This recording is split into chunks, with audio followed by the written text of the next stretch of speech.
डुमरी विधायक सह झारखंड लोकतांत्रिक क्रांतिकारी मोर्चा के केंद्रीय अध्यक्ष जयराम महतो मंगलवार को धनबाद स्थित एमपी एमएलए कोर्ट पहुंचे। वे विशेष न्यायाधीश दुर्गेश चंद्र अवस्थी की अदालत में एक मामले में पेश हुए। यह मामला बोकारो जिले के सियालजोड़ी थाना में दर्ज प्राथमिकी से जुड़ा है, जो वेदांता स्टील प्लांट के मजदूर आंदोलन से संबंधित है। पत्रकारों से बातचीत में जयराम महतो ने कहा कि उनका इस आंदोलन से कोई सीधा संबंध नहीं था और वे उस दिन घटनास्थल पर मौजूद भी नहीं थे। उन्होंने बताया कि आंदोलन स्थल पर लगे बैनर में उनकी तस्वीर होने के कारण उन्हें इस मामले में नामजद किया गया है, जो पूरी तरह से गलत। यह मामला 27 नवंबर 2023 का है। विधायक ने राज्य की राजनीति पर भी अपनी प्रतिक्रिया दी। मुख्यमंत्री हेमंत सोरेन के बयान पर उन्होंने कहा कि राज्य के मुखिया को सभी धर्मों को साथ लेकर चलना चाहिए और सभी वर्गों के हित में काम करना चाहिए। आगामी चुनाव को लेकर उन्होंने कहा कि झारखंड लोकतांत्रिक क्रांतिकारी मोर्चा पश्चिम बंगाल विधानसभा चुनाव में 5 से 10 सीटों पर अपने उम्मीदवार उतारेगी। वहीं असम चुनाव को लेकर उन्होंने कहा कि फिलहाल उनकी पार्टी वहां चुनाव नहीं लड़ेगी और भविष्य में संसाधन बढ़ने पर इस पर विचार किया जाएगा। सियालजोड़ी बोकारो जिला का मामला है।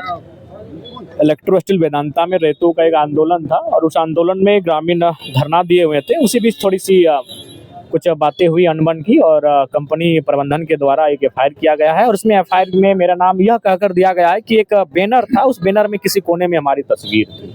उसी केस के सिलसिले में आज धनबाद कोर्ट आना पड़ा। नहीं, उस कार्यक्रम में हमारी उपस्थिति नहीं थी।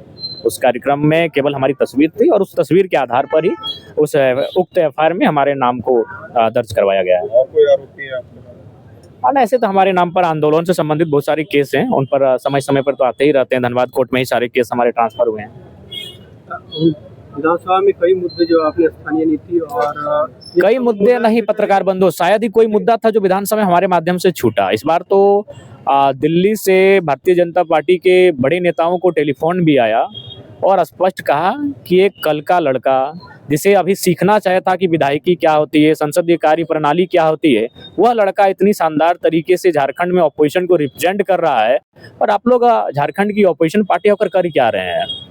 ये बातें चर्चा में पूरे रांची में चर्चा का विषय था कि भाई भारतीय जनता पार्टी कर क्या रही है और जयराम महतो क्या कर रहे हैं। देखिए, तो निसंदेह मैंने अपनी तरफ से इकलौता विधायक होने के बावजूद भी आज विधानसभा की सार्थकता को दर्शाया है कि विधानसभा में बात क्या होना चाहिए, विधानसभा में बहस क्या होना चाहिए। आज मैंने सार्थकता को दर्शाया है। नहीं तो आप देखे होंगे बाकी विधायक क्या भाषण देते हैं। एक भी अगर सत्ता पक्ष वाले आते हैं तो हेमंत जी और कल्पना जी के गुणगान में 15 मिनट खपा देते हैं और अगर भारतीय जनता पार्टी वाले आते हैं तो मोदी जी के नारों के साथ 15 मिनट खपा देते हैं। लेकिन जयराम महतो जब भी अपने समय में आता है तो सीधा शिक्षा की बात करता है, स्वास्थ्य की बात करता है, रोजगार की बात करता है, पानी की बात करता है, अच्छे सड़कों की बात करता है, बिजली की बात करता है, स्थानीय नीति की बात करता है, युवाओं के रोजगार की बात करता है। तो निसंदेह मुझे लगता है मैंने अपनी क्षमता से अच्छा इस बार परफॉर्मेंस किया है विधानसभा में। स्थानीय नीति क्या सरकार की तौर से? देखिए, स्थानीय नीति तो बनना ही चाहिए। अगर स्थानीय नीति नहीं होगा तो किसी राज्य का होने का, उस राज्य के एग्जिस्ट करने का क्या अर्थ रहेगा। विधानसभा सत्र के आखिरी दिन हेमंत सोरेन जो मुख्यमंत्री उनके द्वारा अभिभाषण दिया गया और हिंदू धर्म और नहीं, ये उचित नहीं है। अगर किया गया, देखिए, मेरा मानना है कि आस्था और अंधविश्वास हर एक धर्मों में, तो अगर उनको बात ही करनी थी तो सरहुल भी मनाते हुए सभी धर्मों को में बात करना चाहिए था।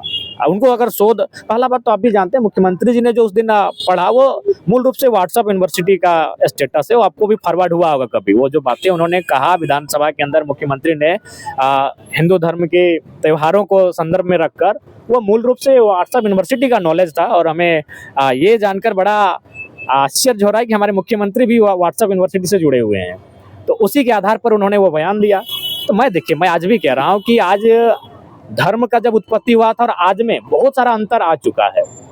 आप देख सकते हैं और उन चीज़ों को खुद समझ सकते हैं। तो इसलिए धर्म में कुछ बातें ऐसी हैं जो जीवन दर्शन को चरितार्थ करती हैं कि हाँ भाई, एक अच्छा दर्शन, इसके माध्यम से, इस धर्म के माध्यम से अगर हम लोग अपना जीवन यापन करेंगे तो हमारा जीवन धन्य होगा। लेकिन कुछ बातें ऐसी भी हैं जो आपको लगेगा नहीं, ये तो भाई मतलब ब्लाइंड फेथ है, ये एग्जिस्ट नहीं हो सकता है। इस सभी धर्मों में है। सभी धर्मों में बहुत सारी अच्छी बातें हैं, उनका अनुकरण करना चाहिए। बहुत सारी अच्छी बातें शायद समय के बाद किन्हीं लोगों ने, चालाक लोगों ने जोड़ा होगा, मैं ये नहीं कह रहा हूँ।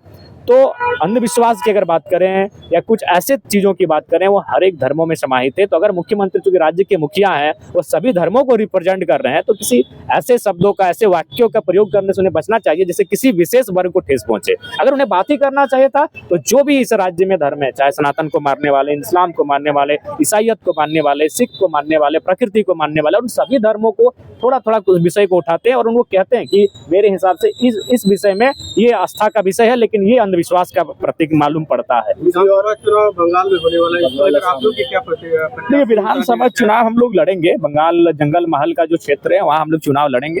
वो हमारा झारखंड ग्रेटर पार्ट का हिस्सा है, उसे हम लोग आज भी अपनत्व के रूप में मानते हैं। ये धनबाद का ही वो हिस्सा है। धनबाद कभी मानभूम था, वो पुरुलिया भी मानभूम था, तो निसंदेह वो हमारा भाग है। इस बार 5 से 10 सीटों पे अनुमानित हम लोग वहाँ चुनाव लड़ेंगे। दूसरी ओर असम में भी चुनाव हो रहा है, वहाँ के जेएमएम जी, मैं माननीय मुख्यमंत्री को शुभकामनाएं दूंगा, क्योंकि चुनाव लड़ना हर किसी का मौलिक अधिकार है, संवैधानिक अधिकार है, और लड़े चुनाव, लोकतांत्रिक अधिकार है, लड़े वो। लेकिन वो तो भाई वो जाने, उनका गठबंधन है कांग्रेस के साथ, वहाँ कांग्रेस भी लड़ रही है, जेएमएम भी लड़ रही है।